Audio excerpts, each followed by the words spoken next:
should allow me to hit share my screen while it's doing its other bit in the background. There we go.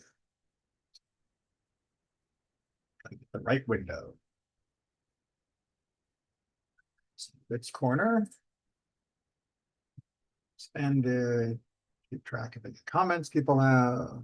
Move the Brady Bunch Zoom window into view. Oh, right, look at that. It's not even 12:01. That's getting smoother at this, or I should say the technology is throwing up not quite as many obstacles as it has in the past. But we'll give it just one more minute because I know that with YouTube, it takes a while for the cycle to hit and for everyone to log in. And if they've made the effort to try to be here on time, I'll give them a minute grace period because, well, I think it's nice to start together when we can. All right, looks like we are now up and running. So let's go ahead and get down to work. Now I can officially say good afternoon as it is 12:01. And thank you for getting together to spend a little time studying Torah with me. We are going to pick up in the book of Devarim, also known as Deuteronomy, chapter 20 and verse 1. This is in Parashat Shoftim. This whole section in the book of Deuteronomy is chock-a-block with amazing mitzvot and insights that can extend from the personal to the national to the universal. In particular, we are going to take a look here at just a small section of chapter 20. We've looked at other parts before, dealing with the issue of war.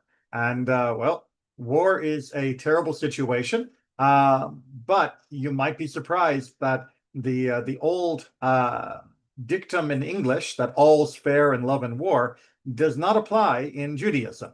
That, in fact, there are things that are not fair in war and that we are prohibited from doing, and other things, of course, that we are commanded to do, and some things that we are allowed to do, but have limits placed upon.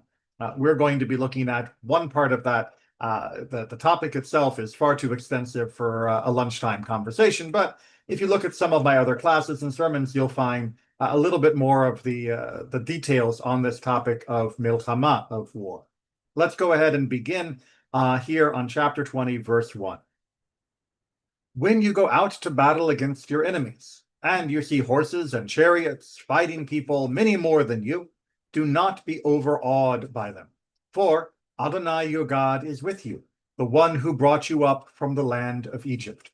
All right, so first we get a unfortunate reminder that war is going to happen as we stand at this point in the Torah on the threshold of the Yarden, to the Jordan River, preparing to enter the land of Canaan, knowing that there are people there that will attack us and we will have to fight against them.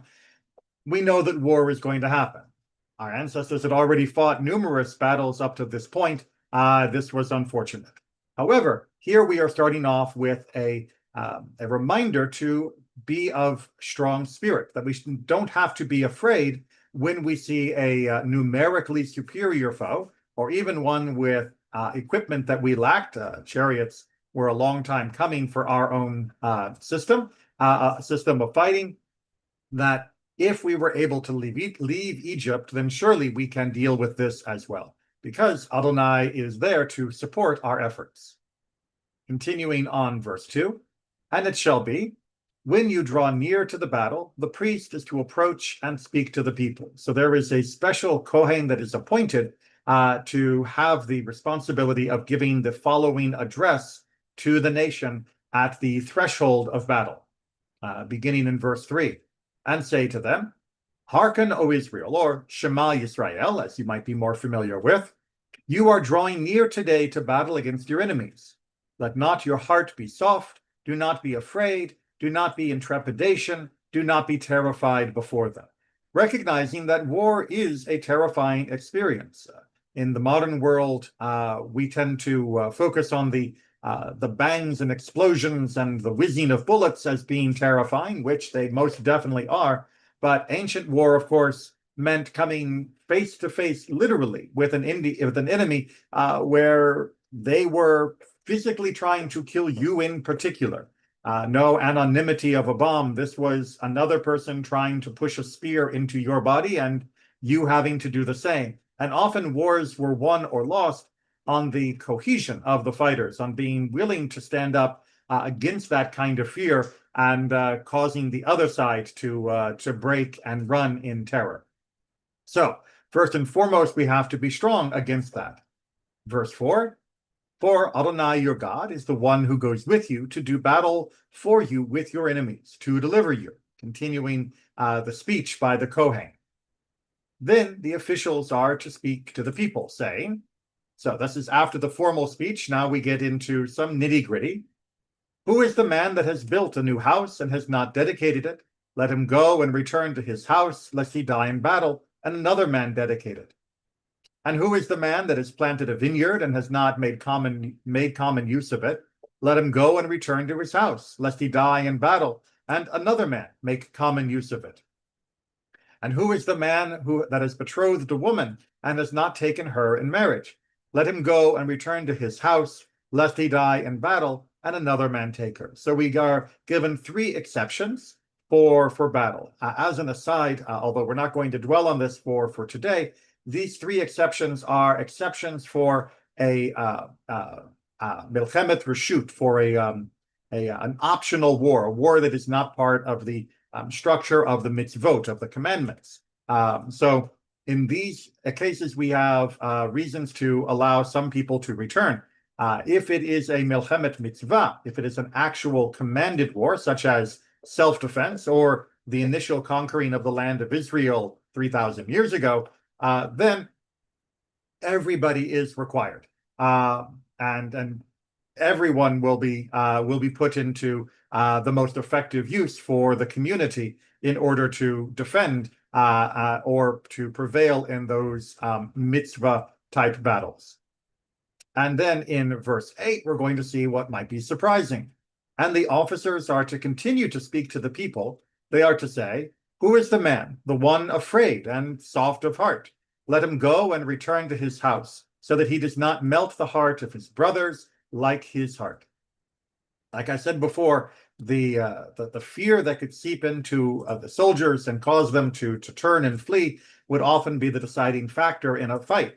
And many times what would happen would be a pebble would hit a stone would hit a boulder, and an avalanche would begin of people running. So if one person turns to flee, then the people next to him might turn to flee. And then if there are 3 or 4 or 5 running, then 10 or 20 are going to feel that they should run. And eventually everybody is running. So they are trying here strategically to tell the people that are afraid to leave. Because if they run when they actually face the enemy, when that spear is coming at them, then that will have more damage that will do more damage to the army than if they are to leave now. That this is a strategic consideration, not merely trying to give room to people that feel faint of heart, but the faint of heart will cause even the strong of heart to falter. Now, you might be wondering, but didn't we just say from the mouth of the Kohanim that we are supposed to be strong and we are not supposed to be afraid? We're not supposed to have a soft heart? Well, yes, that's absolutely right. We were told that, but the Torah knows that sometimes things are still going to happen, and in the heart of a person, this is all the more likely, that are not according to the ideal. And rather than saying, well, we told you not to be soft of heart, get back to the front line, they are instead saying, look, if we put somebody who is interested in fleeing at the front line, then we are going to cause more damage than what we gain from this. So, like I said, this is a strategic consideration, a very real understanding of how the morale of an army unit makes such a critical difference. Our sages also point out that all 4 of these categories, the one with the new house, the new vineyard or new wife, plus the one that is afraid, are all said together in order that the one who is afraid need not be unnecessarily shamed by the others. That is to say, if they are leaving at the same time as the people who have the house, vineyard, or new wife, then people won't know that they're leaving just because they're afraid, and thus the stigma attached to cowardice will not attach to them. You might think that's a little too considerate for somebody who is leaving because they are afraid, but as I said before, especially at this time in the warfare, the fear of the individual soldier was a huge, huge liability. And so they wanted to make sure nobody would stay with false courage, only to falter when they got to the front line and came to grips with the enemy. Better to give them an easy way to leave without shame, pushing them a little bit further forward, only to have them fail when it mattered most. All right, on to verse 9. And it shall be when the officials finish speaking to the people, the commanders of the armed forces are to count the fighting people, count by the head. So we take a proper census to make sure that we know exactly how many soldiers are there. Even though we know that Adonai is fighting on our behalf, we still have to muster the troops and use them properly. It's not enough to sit at home and say, well, God will take care of it. Now, from this point, we're going to transition just for our next sentence or two into what happens when we actually approach the threshold of battle. And this will be our main focus for today. Let's see if I can get both of them. There we go. When you draw near a town to wage battle against it, you are to call out to it terms of peace. That is to say, you are to call out for peace when you approach a town. There has to be an opportunity for the town to surrender. Now, that may sound shocking or even surprising, because after all, don't you lose the element of surprise? Isn't it better if you've already decided to go to war to get it over with? What good is there to offer peace? Surely they're not going to surrender. Well, nonetheless, the Torah tells us that this is the beginning of the operation. And with verse 11, we get a little bit of a breakdown of what that peace is going to look like.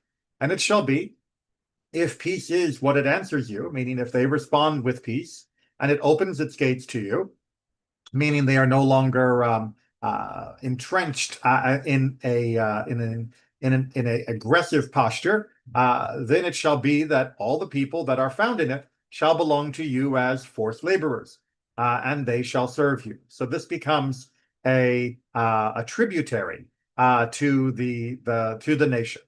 Now, this doesn't work for the Canaanite families, but since that was, like we talked about some time ago, only within a very small slice of our timeline, this would be the idea when you were dealing with the period of King David and the other kings found in the Tanakh, that these other forms of combat would always be offered with a agreement of peace. And indeed, we see this played out, that many times towns or other nations will agree to pay a tribute and to be under the umbrella of the Israelites, but rather than wage war.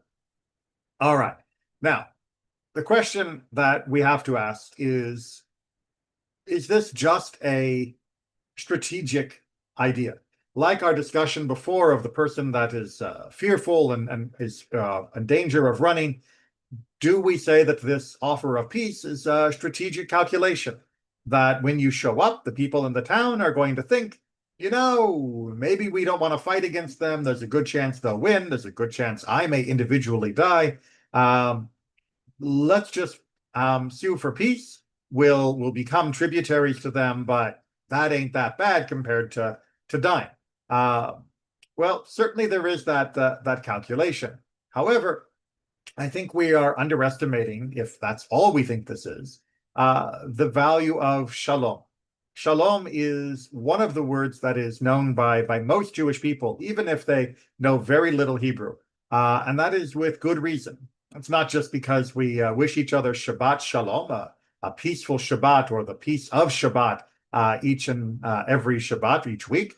It is because that concept of shalom sits near the top of the values that we pursue.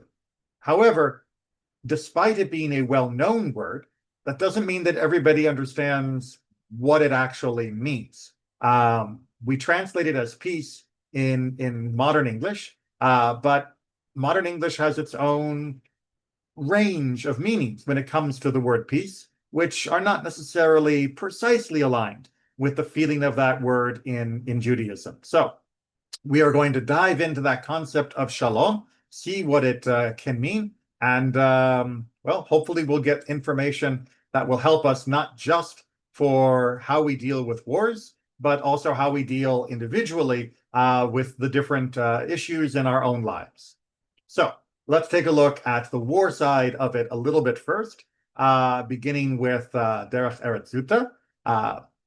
Rabbi Yossi HaGalil said, "Great is peace." Get used to that phrase, since even in the time of war, one should begin by attempting to arrange peace. As it is stated, like we just saw, when you draw near to a city to fight against it, then proclaim peace unto it.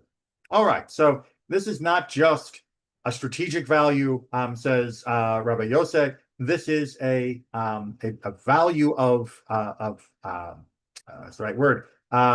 This is a value of what is a cherished concept, a virtue in and of itself, that peace, shalom, is more than just a strategic idea. And that is why we start off with peace, not just for strategy, but because peace is the ultimate pursuit. And we can see this is echoed in Mishnah Torah, in Rambam's great work on Jewish law. War, whether Milchemet HaRashut, as I said, the optional wars, or Milchemet Mitzvah, or a war that has been commanded, should not be waged against anyone until they are offered the opportunity of peace. As our verse said, when you approach a city to wage war against it, you should propose a peaceful settlement.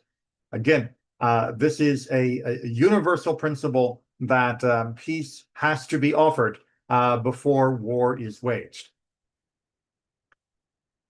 And Sefer HaChinuch is going to give us a little bit of a pushback on this, because it's not 100% universal, as we'll see from just a little bit further on in the book of Deuteronomy. In fact, says Sefer HaChinuch, we are not to seek there, specifically Ammon and Moab, two nations that were neighboring, descended from the daughters of Lot, peace in a war. That we have been prevented from making peace with Ammon and Moab forever. And this matter is that God commanded us that when we besiege countries, that we should request terms of peace with them before the war, as he has written in order of Shoftim about the commandment to call out terms of peace in the optional war. That's chapter 527, which is about our verse in particular. And with Ammon and Moab, these two other nations, we have been prevented from this practice, meaning they are the only exception to where we would not call out for peace. And about this it is stated, Deuteronomy 23, you shall not seek their peace or their welfare. And so did they say in Sifra, the great Midrashic collection. It is implied from that which is stated from our verse, when you approach a city to fight against it. Is it possible also here? Meaning, doesn't that mean I would have to do this with Ammon and Moab as well? Therefore, the verse teaches us to say, do not seek their peace.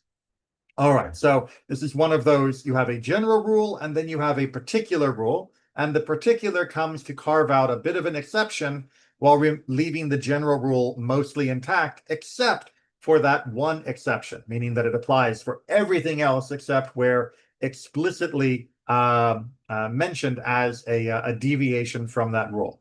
Now, you might be thinking, well, what was so bad about Moab and Ammon? Well, we have a very rocky relationship with those particular countries. However, you might be thinking, well, so that means that we should be destroying them. Nope, we are specifically prohibited from seeking to wipe them out and to conquer them, except in acts of self-defense.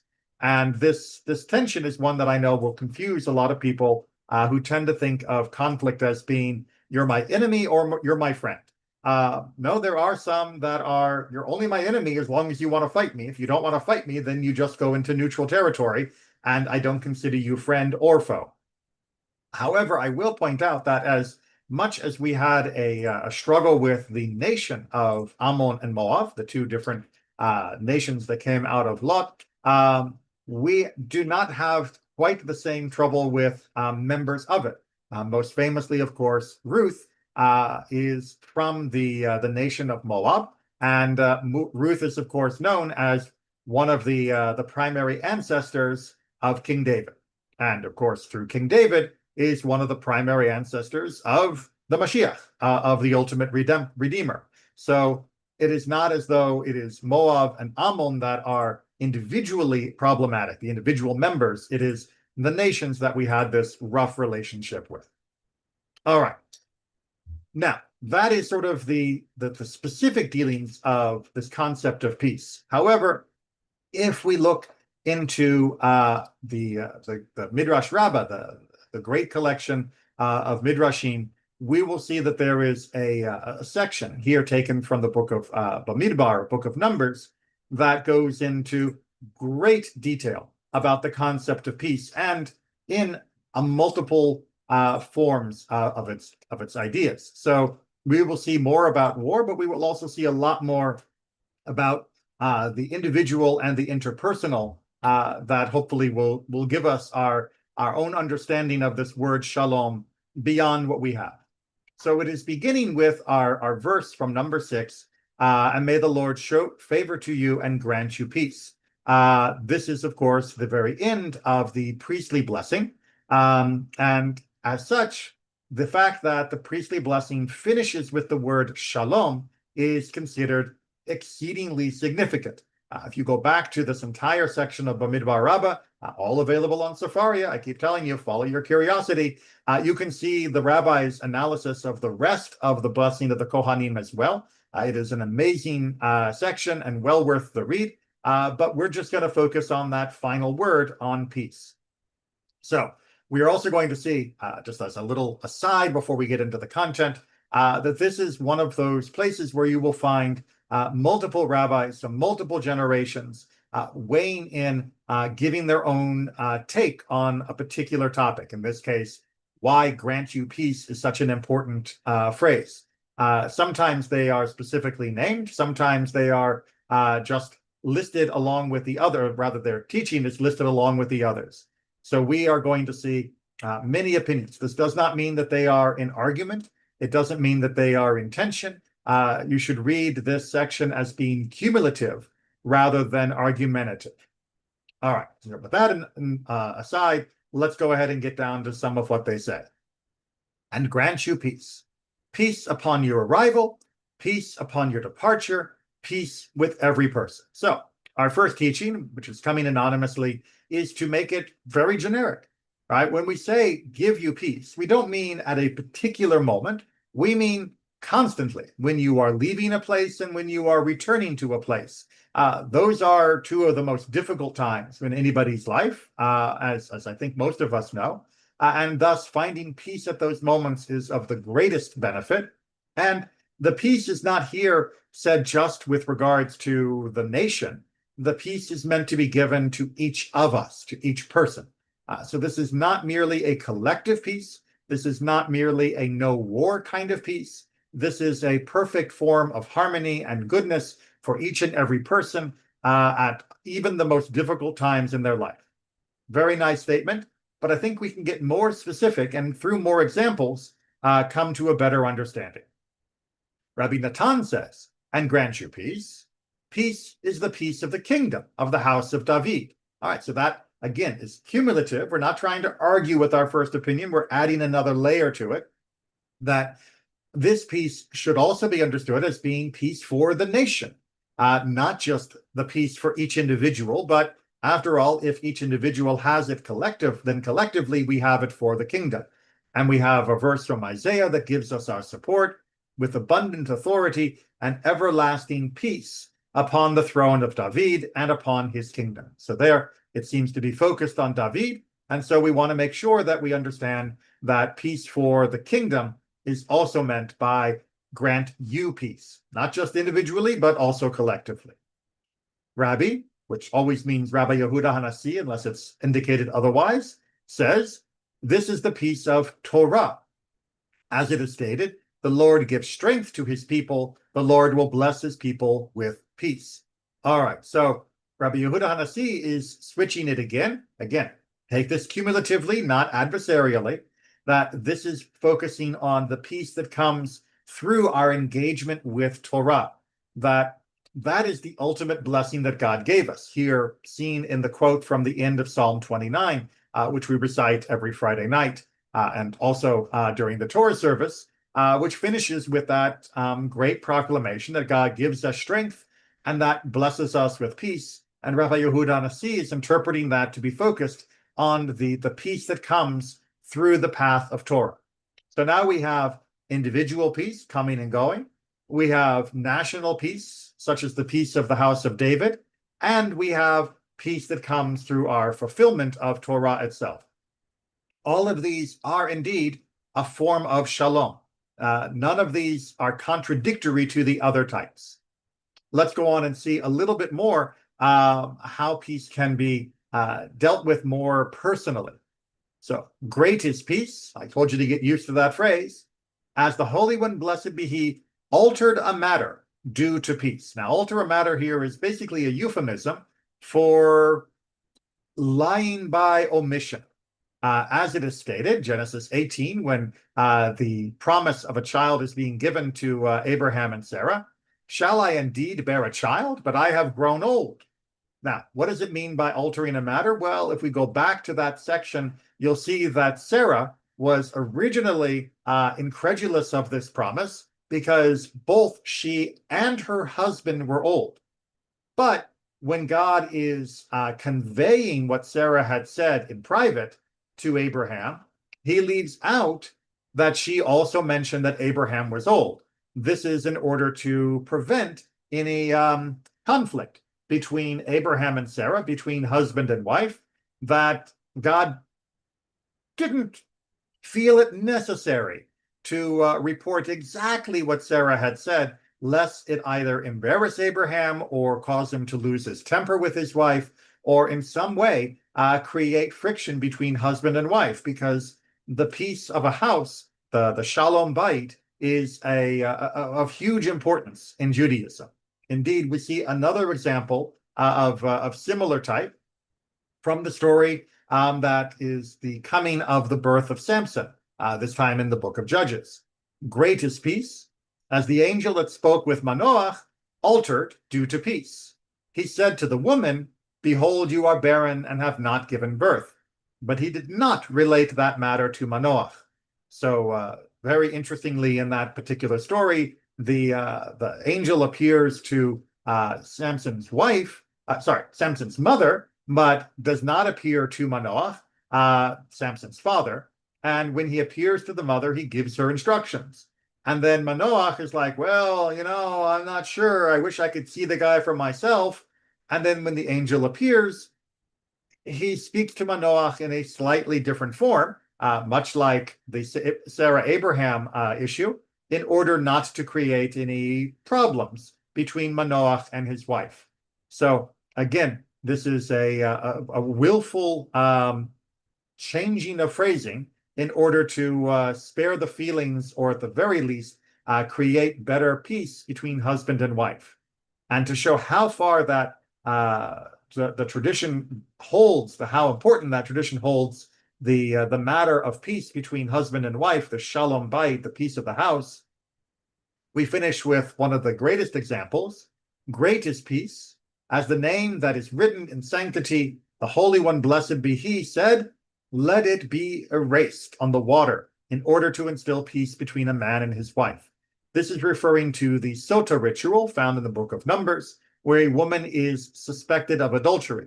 The husband is incensed, he is enraged, he doesn't actually have proof. If there was valid witness testimony that she was actually being unfaithful, then this ritual wouldn't happen. So instead, this is purely based off jealousy. The Talmud gives it a little bit more standing than pure jealousy, but at the end of the day, this is a matter of suspicion rather than established fact. Nonetheless, God created a system where a person who had this kind of jealousy could have that jealousy removed by testing the wife, by taking her to the Mishkan, later the temple, and performing the ceremony of Sota. The matter could be put to rest. Now, during that ceremony, a special scroll is prepared, and then the scroll is erased by the water into the mixture that the woman will then drink. So she is drinking partly, among other things, from the ink that was written on that text. Now, normally we would never erase God's name. This is one of the things that I think many of us learned in religious school, If we drop God's name, such as in a Siddur, we pick it up and kiss it. If we have old copies of God's name in a text, whether it be a study page from our bar mitzvah, or whether it be an old Siddur that's wearing out, we take care of it properly by bringing it to the Geniza, which in TI's case is me. If you're not a member of my congregation, check with your local congregation to find out how that works. So the idea that we would deliberately erase, at God's command, God's name, shows that God is willing for his own name to be, in a sense, desecrated if it will allow there to be peace between the husband and wife. If this will allow him to see that she was tested and that nothing was going on, then God is happy for his own name to be erased. That is the extent to which we try to seek a reconciliation where possible. Now, just like offering peace in times of war, sometimes reconciliation still are not possible, but we do try to make every possible effort in order to ensure that we have done everything possible to find that peace. If it's not possible, then of course Judaism allows divorce. But if it is, then we go to great lengths to ensure it. All right, now moving on from the interpersonal family relations, Rabbi Elazar says, "Great is peace, as the prophets implanted into the mouths of all the people only peace." He is trying to point out that the reason the prophets spoke was just to create shalom, that this was not just about haranguing the people. It wasn't just about giving people hope, but all of that, both the criticisms and the inspiration and the hope, all of that guidance was funneling us towards the ultimate goal of shalom, that is the only reason. There would be no point in having prophecy just to criticize. There'd be no point in having prophecy just to predict the future. It is about creating pathways towards peace. Rabbi Shimon ben Chalafta said, "Great is peace, as there is no vessel that contains blessing other than peace." Kind of strange. What do we mean by no vessel that contains blessing other than peace? It means if you want blessing, and this means blessing of any kind, whether it be the blessing of health, the blessing of prosperity, the blessing of wisdom, all of those other blessings have to be within the vessel of peace. That without peace, nothing else matters. As it is stated, the Lord will bless his people with peace. That is God's ultimate statement of peace. And again, back from Psalm 29. And in the priestly benediction as well, after all the blessings, meaning after the whole list that God goes through in that blessing, it is stated, after all the blessings, he concluded them with peace and grant you peace, saying that the blessings are of no avail unless accompanied by peace. Rabbi Elazar HaKapar said, "Great is peace, as every prayer concludes only with peace, and the priestly benediction concludes only with peace." So if you look at the Amidah, which is what he means by every prayer, it doesn't mean every prayer, meaning anything that in English we might call a prayer, but this is ha-tefillah, the prayer, which is referring to the Amidah.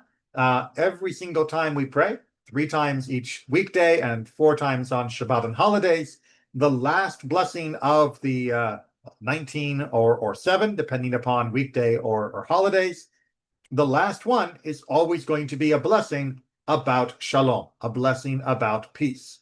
And that is indicative of how central peace is to the ultimate purpose of, well, everything. To give one more example on that, or rather one more paragraph of examples, great is peace, as it is given to the humble. As it is stated, the humble inherit the earth and delight in abundant peace. So if the humble, those that are of most modest spirit, the opposite of being arrogant, if they are rewarded with the earth and peace, then obviously peace is, well, equivalent to everything, as the next phrase tells us. Now, how do we know that peace is equivalent to everything? Well, we say it every day in Yotzer Or. which is the first blessing after Baruch Hu, which we recite, which celebrates the gift of creation and emphasizes the gift of light. And at the end of that opening blessing, we recite, "Who makes peace and creates everything." Now, this is an adaptation from Isaiah 45, but you can see that the way that this is phrased, we are holding up peace and everything as being functionally equivalent. That what good is the world without peace? And of course, peace means that we are in the world. That's the ultimate place to experience peace. But that the world itself was created in order that we could be in this totality of peace. Again, not just the cessation of war, but all the other types of peace we have mentioned so far. Now, to understand the power of peace above and beyond what we've already described, we're going to come across a rather, it's going to seem shocking. At least I hope it feels a little shocking, because I think that's what it was meant to be. Rabbi Elazar ben Rabbi Elazar HaKapar says, even if Israel engages in idol worship, which is just about the worst thing we can do, but there is peace between them, meaning that we might be worshiping idols, but we are acting with peace towards one another. The Holy One, blessed be He, as it were, said, the accuser cannot touch them, meaning all of their crimes that cry out for judgment against them, all of their idolatry, can't touch, they will not be held accountable. As it is stated, Ephraim is attached to idols, leave him be, right? He is a fused bone. He is united. Well, if he's united peacefully, then God is not going to jump on them to attack, because that peace is so great that it protects even against divine judgment. But when they were divided, what is stated in their regard? Their heart is divided. Now they will be punished, meaning that peace acts as a shield. Now, obviously, this is not trying to promote idol worship. It's not trying to say idol worship is okay. It is trying to promote the gift of peace, that if we are able to be peaceful among ourselves, then we would not be held accountable for our mistakes to the same degree as when we are fractious amongst ourselves. That is the level of peace, is that God is willing to hold off on divine justice if we are engaged in peace among each other. That is, great is peace, and dispute is despised. Now, moving back into our wartime, we've already covered this a bit, but the Midrash brings it as well. Great is peace, as even in the time of war, peace is necessary. As it is stated, when you approach a city to wage war against it, you shall call to it for peace. And it says, to give an example of having done this, I sent messengers from the wilderness of Kedmot to Sichon, king of Heshbon, with words of peace. And it says also in the book of Judges, restore them peacefully. So time and time again, we see examples of messages of peace, of offers of peace being sent out. Too often, it's not reciprocated, and that is a shame. But even in a time of war, peace is needed. That phrasing, by the way, should highlight for you that peace is not just a opposite of war idea, that peace is something that is larger than just war and peace as a duality. That when we are engaged in battle, we still fight for peace, but that peace is not just not fighting in battle. All right, now let's continue with some more of these amazing aphorisms about peace. Great is peace, as even the dead require peace. As it is stated, you will come to your fathers in peace, from Genesis, and it says in Jeremiah, you will die in peace. Now, this may seem strange, or at least unnecessary to state, but that's because we have lived with thousands of years of Jewish teaching that has been infused with this idea. But in context from the original discussion of this, what it's trying to point out is that when we are passed away, we are still in need of this moment of peace. We are still in need of this non-conflict, of having this harmony and completeness. It's not just, oh, we're dead and so everything is over. it is still there is still a pursuit of peace. Additionally, great is peace, as it is provided for penitence for those doing teshuvah. Very important during this month of Elul, as we are seeking to return to God in preparation for Rosh Hashanah. But it's stated very explicitly in Isaiah, creator of the expression of the lips, peace, peace for the far and for the near, meaning peace for those that are already close to God, and peace for those that are not so close to God, that are seeking God, that are returning from however far away they have drifted. That when a person turns to begin the process of moving back towards God, there will be additional blessing of peace to try and make that journey a little bit easier, to help them flow back into the embrace of their Creator with as little extra trouble as possible. That peace will be there to help move them forward, closer and closer to God. It's one of the more powerful aspects of teshuvah, of feeling that as you are trying to embrace a deeper connection to God, to overcome the mistakes that you might have been making, that you can feel little by little the easiness, the increasing, that this is not as hard as it was at the beginning, and that there is a feeling of not just satisfaction, but of shalom, of peace in that journey. Much more to be said, but we've got more on our pages as well. Rabbi Meir said, great is peace, as the Holy One, blessed be He, did not create an attribute more beautiful than peace, which was given to the righteous, as when he passes from the world, 3 groups of ministering angels greet him with peace. All right, so we're going to take some verses out of Isaiah, and we are going to see the angels greeting those that are leaving this life. The first says, he will come in peace.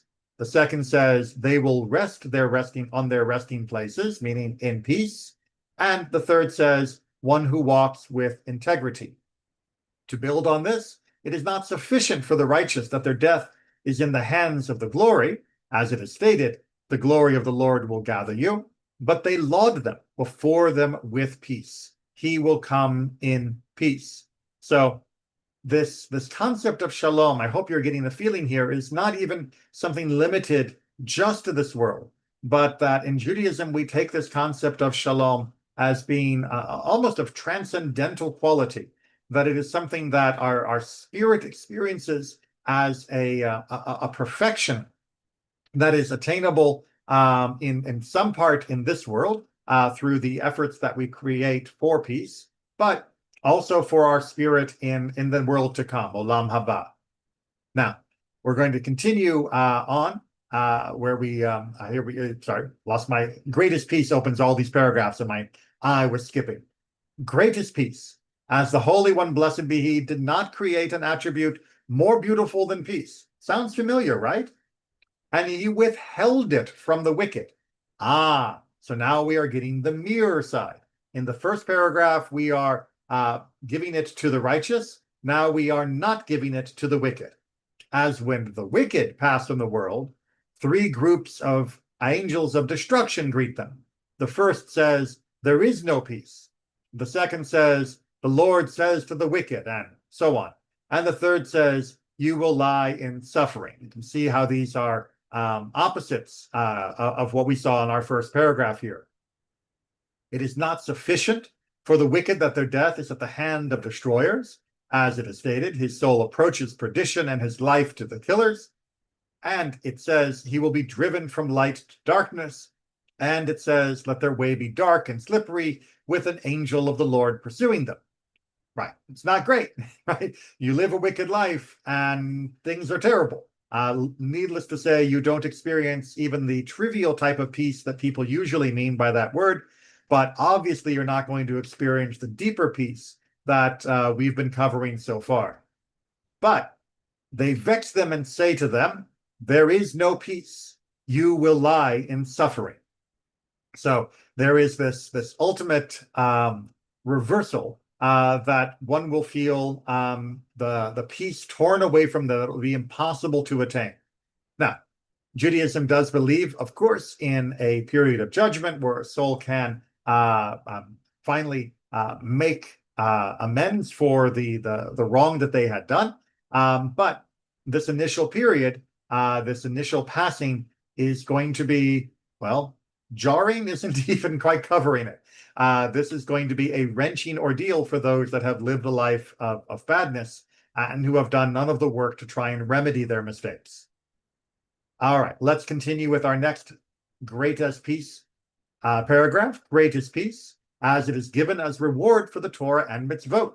As it is stated, I will grant peace in the land. Great is peace as it is given to lovers of Torah. As it is stated, great peace for lovers of your Torah. Great is peace as it is given to those who study Torah. As it is stated, all your children will be students of the Lord, and the peace of your children will be abundant. Great is peace as it is given to those who perform acts of tzedakah, charity. As it is stated, the acts of righteousness will be peace. All right, so this whole collection for this paragraph is talking about the peace that comes through the study of Torah, loving Torah, pursuing Torah, and of course, acting in its ways of righteousness, known as tzedakah. Now, does that mean the same as the peace that is experienced by a righteous person in the world to come? Does that mean that somebody who studies Torah will never have to worry about war? No, unfortunately, not to either of those. When we are talking about peace here, we are talking about the incremental addition to our sense of self and our sense of life. It does not come as a binary where you have peace or you don't have peace. Again, that's the great fallacy by trying to equate peace with war, where either you're shooting or not shooting. But in this concept of peace, peace is something that is additive. It is cumulative within our self, within our spirit. And as the conditions of our life increase, as our love of Torah, our pursuit of Torah, our acts of righteousness continue to improve, then we will experience a greater measure of peace. Unfortunately, there will still be problems in the world. That is not something that can be individually avoided, but it is something that collectively we can obviously overcome. So when we look for peace here, we're not saying Torah study is the panacea, that as long as you study X amount of hours each day, that everything else in life will be perfect. We have more people studying Torah now than ever before in human history. And although the world is in many ways more peaceful than at most of our history, it is still obviously very broken, not just in the sense of conflict, but so many lives that are very far away from that sense of peace. So each act, each deed, each moment of study and love of Torah will improve the peace for ourselves and will improve the peace for others as well. Again, cumulative, it's not a light switch. Great is peace, as the name of the omnipresent is called peace, taken from the book of Judges. As it is stated, he called it, the Lord is peace. I mean, you can't get higher than being a nickname for God, and God is kind of, particular about those titles that God will claim as one of the other ways to refer to God. And Shalom is right up there, along with the Merciful One and others. And as such, we should understand the greatness of peace, if only that God chose to put it as one of his titles. Great is peace, as those who reside on high, meaning the angels, require peace.